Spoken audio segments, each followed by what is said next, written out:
ஆண்டவராகிய இயேசு கிறிஸ்துவின் நாமத்தினாலே காணாத ஆட்டை தேடி என்ற நிகழ்ச்சிக்கு உங்கள் யாவரையும் அன்போடு கூட வாழ்த்தி வரவேற்றுக் கொள்ளுகிறேன். மறுபடியும் இந்த நிகழ்ச்சி ஊடாக கர்த்தர் உங்களுடைய வாழ்க்கையில் இடைபடுவார் என நான் நிச்சயமாக நம்புகிறேன். கவனமாய் கேட்டுக்கொள்ளுங்கள். இந்த நாளிலும் கூட தேவனுடைய தூதுக்கு ஆதாரமாக ஆதியாகமங்களின் புஸ்தகம் 4வது அதிகாரம், ஆதியாகமங்களின் புஸ்தகம் 4வது அதிகாரம் 9வது 10வது வசனம். கர்த்தர் காயினை நோக்கி, உன் சகோதரனாகிய ஆபேல் எங்கே என்றார். அதற்கு அவன், நான் அறியேன், என் சகோதரனுக்கு நான் காவலாளியோ என்றார். அதற்கு அவர், என்ன செய்தார்? உன் சகோதரனுடைய இரத்தத்தின் சத்தம் பூமியிலிருந்து என்னை நோக்கி கூப்பிடுகிறது. உன் சகோதரனுடைய இரத்தத்தின் சத்தம் பூமியில் இருந்து என்னை நோக்கி கூப்பிடுகிறது என்று ஆண்டவர் காயினுக்கு சொல்லுகிறார். இந்த காரியத்தை நீங்கள் அறிந்திருக்கலாம், ஒருவேளை அறியாமல் இருக்கலாம். வேதாகமத்தில் சொல்லப்பட்ட சத்தியத்தை உங்களுக்கு கொஞ்சம் விளக்கி காண்பிக்கிறேன், கவனமாய் கேட்டுக்கொள்ளுங்கள். ஆண்டவராலே உருவாக்கப்பட்ட முதல் மனிதனாம் ஆதாமும் அவருடைய மனைவியும் தேவ வார்த்தைக்கு கீழ்ப்படியாமல் பாவத்திலே வீழ்ந்த பொழுது அவர்களை தேடி சென்ற தேவன், ஆதாமே நீ எங்கே இருக்கிறாய் என்று கேட்டார். ஆனால் அவர்களுக்கு பிறந்த பிள்ளைகளுடைய வாழ்க்கையிலும் கூட பாவத்தினுடைய தொடர்ச்சி அவர்களை பற்றி பிடிக்கிறது. எவ்வண்ணமாக இந்த காரியம் நடந்தது? ஏன் ஆண்டவர் காயினை பார்த்து அவனுடைய சகோதரனாகிய ஆபேலின் ரத்தம் தன்னை நோக்கி அபயமிட்டதை சொல்லுகிறார் என்று நாங்கள் அறிந்து கொள்ள வேண்டியது அவசியமாயிருக்கிறது. தேவன் விதித்த முறைமையின்படி அல்லது தங்களுக்கு பெற்றோர் காண்பித்து சொல்லித்தந்த வழிமுறைகளின்படி தேவனுக்கு தங்கள் வாழ்க்கையிலே முதல் தரமானதையும் சிறப்பானதையும் கொடுக்க அவர்கள் கற்றுக்கொண்டிருந்தார்கள். நல்லொரு ஆவிக்குரிய அறிவு பெற்ற பிள்ளைகளாக அவர்கள் வாழ்ந்து வந்தார்கள். மூத்தவன் நிலத்தை கொத்தி பயிரிடுகிறவனாகவும் இளையவன் ஆடுகளை மேய்க்கிறவனாகவும் காணப்பட்டார்கள். தங்களுடைய வருவாயிலே தேவன் தங்களுக்கு தந்த சுகத்தினாலே பலத்தினாலே தங்களுடைய உழைப்பின் முதல் தரமானதையும் சிறப்பானதையும் கொடுக்க வேண்டும் என்ற அறிவோடு நல் மனதோடு தேவ சமூகத்திலே படைத்தார்கள். ஆனால் வேதம் சொல்லுகிறது, ஆபேலையும் அவன் காணிக்கையையும் தேவன் அங்கீகரித்தார், காயினை அவருடைய காரியங்களையும் கர்த்தர் அங்கீகரிக்கவில்லை. இந்த காரியத்தை கொஞ்சம் விளக்கமாய் உங்களுக்கு சொல்லித்தர விரும்புகிறேன், நீங்கள் கேட்டுக்கொண்டால் நலமாயிருக்கும். தேவன் ஆபேலை அங்கீகரிப்பதற்கு வேதம் ஒரு தெளிவான பதிலை சொல்லுகிறது. நீங்கள் என்னோட கூட திருப்பிக் கொள்ளுங்கள். எபிரேயருக்கு ஆக்கியோர் எழுதின அந்த நிருபத்திலே இது பரிசுத்த வேதாகமம் தெளிவா இந்த வார்த்தைகளை சொல்லி வைத்திருக்கிறது. 11ஆம் அதிகாரம் 4வது வசனம். விசுவாசத்தினாலே ஆபேல் காயினுடைய பலியிலும் மேன்மையான பலியை தேவனுக்கு செலுத்தினார். காயின் செலுத்தின பலியிலும் ஆபேல் செலுத்தின பலிக்கு ஒரு பெரிய வித்தியாசத்தை வேதம் காண்பிக்கிறது. ஆபேல் விசுவாசத்தினாலே ஒரு மேன்மையான பலியை செலுத்தினான் என்பதாகவும், அதனாலே அவன் நீதிமான் என்று சாட்சி பெற்றான். அவருடைய காணிக்கைகளை குறித்து தேவனே சாட்சி கொடுத்தார். அவன் மரித்தும் இன்னும் பேசுகிறான். காணிக்கை காரியத்தை தேவனுக்கென்று செலுத்தின அந்த மனிதனுடைய வாழ்க்கையிலே உள்ளாக ஒரு காரியத்தை தேவன் ஊடுருவி பார்க்கிறார். என்ன? காயினுடைய காரியத்தை காட்டிலும் ஆபேல் விசுவாசத்தினாலே தேவனுக்கு சிறப்பானதை அவன் செலுத்தினான். விசுவாசம் தேவனுக்கென்று கொடுக்க முந்திக் கொள்ளும். உன்னுடைய வாழ்க்கையிலும் கூட ஏதோ பணத்தை பொருளை கொடுப்பதை குறித்து மட்டுமல்லாமல் உன் வாழ்க்கையில் தேவ எதிர்பார்ப்பை தீர்க்கத்தக்கதாக, தேவனுடைய தாகத்தை தீர்க்கத்தக்கதாக, தேவனுடைய பசியை ஆற்றத்தக்கதாக, காணாத ஆட்டை தேடி உன்னுடைய கால்கள் அலையும்படியாக, உன்னுடைய நேரங்கள் விரயமாகும்படியாக, அவற்றிற்காக நேரத்தை செலவிடும்படி உன்னுடைய விசுவாசம் உன் வாழ்க்கையிலே விதையாக, விசுவாசம் உன் வாழ்க்கையிலே அடித்தளமாய் இருக்கிற பொழுது தேவன் அதை பார்த்து அங்கீகரிக்கிறார். தேவனால் அங்கீகரிக்கப்பட்ட ஒரு மனிதனுக்கும் தேவனால் அங்கீகரிக்கப்படாத ஒரு மனிதனுக்கும் இடையிலே பெரிய வித்தியாசத்தை வேதம் காட்டினது மட்டுமல்லாமல் அந்த இடத்தில் நடந்த ஒரு கொடூரமான சம்பவத்தை ஆவியானவர் எழுதி வைத்திருக்கிறார். என்ன? தன்னுடைய தம்பியை ஒரு சமயம் வயல்வெளியில் ஒருவரும் இல்லாத நேரத்தில் தனியே அழைத்து அவன் மீது எழும்பின, நித்தமும் எழும்பிக் கொண்டிருந்த தன் தம்பியை தேவன் அங்கீகரித்து விட்டார்.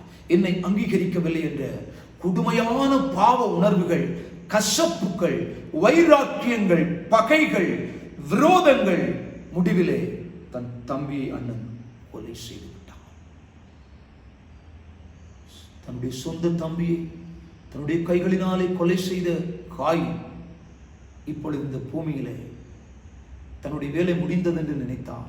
அந்த நேரத்தில் ஒரு சத்தம் கேட்கிறது, உன் சகோதரன் எங்கே? நீ என்ன செய்தால்? அவனுடைய இரத்தத்தின் சத்தம் என்னை நோக்கி பேசுகிறது என்று தேவன் சொல்லுகிறார்.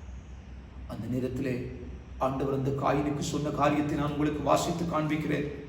ஆதியாகமம் 4வது அதிகாரத்துக்கு தயவு செய்து உங்களால் முடியுமானால் என்னோட கூட திருப்பிக் கொள்ளுங்கள். ஆதியாகமம் 4வது அதிகாரம் 11வது வசனம். இப்பொழுதும் உன் சகோதரனுடைய இரத்தத்தை உன் கையிலே வாங்கிக் கொள்ள தன் வாயை திறந்த இந்த பூமியில் நீ சபிக்கப்பட்டிருப்பாய். தேவன் காயினுக்கு சாபத்தை இடுகிறார். ஏன் இந்த அலங்கோலமான வாழ்க்கை? ஏன் இந்த துர்ப்பாக்கியமான நிலை? தேவன் தன்னை அங்கீகரிக்கவில்லை. ஒரு நிமிடம் நின்று இந்த நேரத்திலே அருமையான பிள்ளைகளே, உன் வாழ்க்கையில் தேவன் அங்கீகரிக்காத நிலைகளை நீ அறிந்திருக்கிறாய். அதை தேவனிடத்திலே விசாரித்துக் கொள்ள வேண்டும். தேவனுடைய வார்த்தை வெளிச்சத்திலே நீ வந்து உன்னை சீர்படுத்திக் கொள்ள வேண்டும்.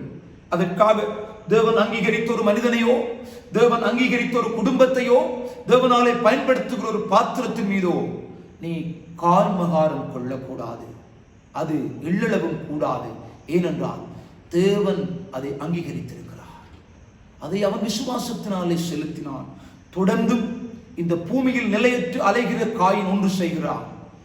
இந்த பூமியிலே தனக்கு ஒரு திருமணத்தை, ஒரு இல்லற வாழ்க்கை அமைக்க முற்படுகிறான். அதனாலே உண்டாகிற தன்னுடைய புத்திரனுக்கு ஒரு பெயரை இட்டு நான் வாசிக்கிறேன். 17வது வசனம் கவனித்துக் கொள்ளுங்கள். காயின் தன் மனைவியை அறிந்தான். அவள் கர்ப்பவதியாகி ஏனோக்கை பெற்றாள். அப்பொழுது அவன் ஒரு பட்டணத்தை கட்டி அந்த பட்டணத்திற்கு தன் குமாரனாகிய ஏனோக்குடைய பெயரை இட்டான். எப்படியாவது தன்னுடைய பெயர் நிலைக்க பண்ண வேண்டும், தன்னுடைய சந்ததி நிலைக்கப்பட வேண்டும் என்று சொல்லி தன்னுடைய வாழ்க்கையில உண்டான கற்பக்கனியின் பெயரை அந்த பட்டணத்துக்கு இடுகிறார். இன்றைக்கு மனிதனுக்குள்ளே உள்ள ஒரு பெரிய ஆசை அல்லது ஒரு அவா என்று சொல்ல முடியும், எப்படியாவது எங்கள் பெயரை நிலைக்க பண்ணிவிட வேண்டும். அப்சலோம் என்கிறவனை குறித்து சொல்லப்பட்டிருக்கிறது. அவன் ஒரு கத்தூணை நிறுத்துகிறான். ஏனென்றால் தன் பெயர் நிலைக்க வேண்டும் என்று. இந்த பூமியிலே வாழ்வதற்கு அச்சடியாளங்களை விட்டு போக வேண்டுமா? அதற்கு வேதம் சொல்லுகிற ஒரே வழி, உன்னை பிப்பதற்கும் சிதைப்பதற்கும் கோதுமை மணியாக்குவதுமே சிறந்த வழியாயிருக்கிறது. மாறாக காயின் செய்கிறான். தன்னுடைய குமாரனுடைய பெயரை தான் கட்டின ஒரு பட்டணத்துக்கு இட்டு தேவனுக்கு விரோதமாக, தேவ முறைமைகளுக்கு விரோதமாக தான் ஒரு ராஜ்யத்தை கட்ட முற்பட்டு அலைந்து கொண்டே இருந்தான். இந்த நேரத்திலும் கூட என் சத்தத்தை கேட்கிறவர்களே, உங்கள் பெயரை இந்த பூமியில நிலைக்க பண்ண வேண்டுமானால் சாந்த குணம் உள்ளவர்களாக, ஆவியில் எளிமை உள்ளவர்களாக, நீதியின் மேல் பசிதாகம் உள்ளவர்களாக, சொல்ல போனால் மத்தேயு சுவிசேஷம் 5ஆம் அதிகாரத்தில் இரட்சகராம் இயேசு கிறிஸ்துவுடைய மலைப்பிரசங்கத்தை வாசித்து பாருங்கள்.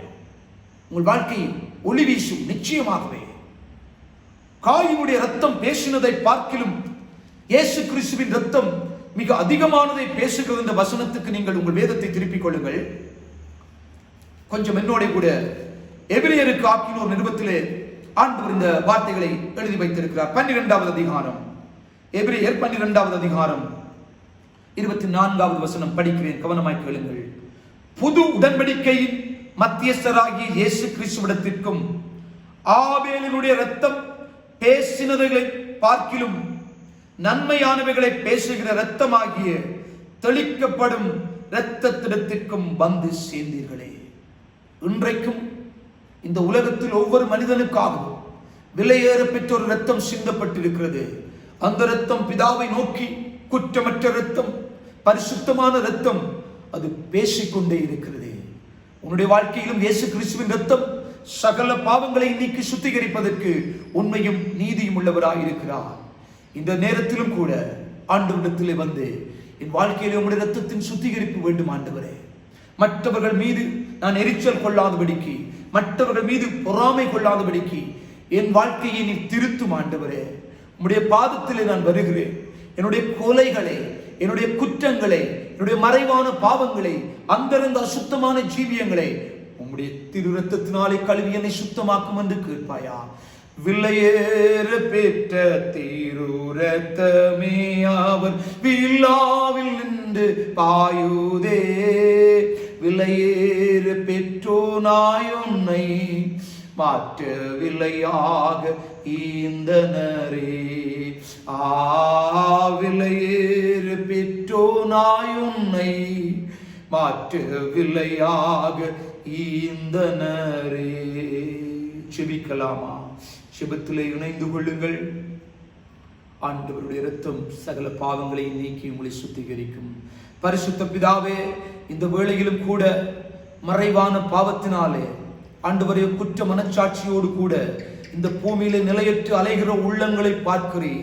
தவிப்போடு அங்கலாய்ப்போடு ஆபேலின் ரத்தம் பேசினதை பார்க்கிறோம். மிக அதிகமானதை பேசுகிற விலையேற பெற்ற இயேசு கிறிஸ்துவின் ரத்தம் இந்த நேரத்தில் ஒவ்வொரு பிள்ளைகளுடைய உள்ளான வாழ்க்கை, வெளியான வாழ்க்கைகளை சுத்திகரிக்கட்டுக்கும். அவர்களுக்கு பாவ மன்னிப்பு நிச்சயத்தை கொடுத்தரலும். அழகான வாழ்க்கை உண்டாயிருக்கட்டுக்கும். உம்முடைய ஆசீர்வாதம் அவர்கள் வாழ்க்கையிலே தங்கட்டுக்கும். இயேசு கிறிஸ்துவின் நாமத்தில் ஜெபம் கேளும் நல்ல பிதாவே. ஆமென். ஆமென். தேவன் தாமே உங்களை ஒருவரை நிறைவாய் ஆசீர்வதிப்பார்.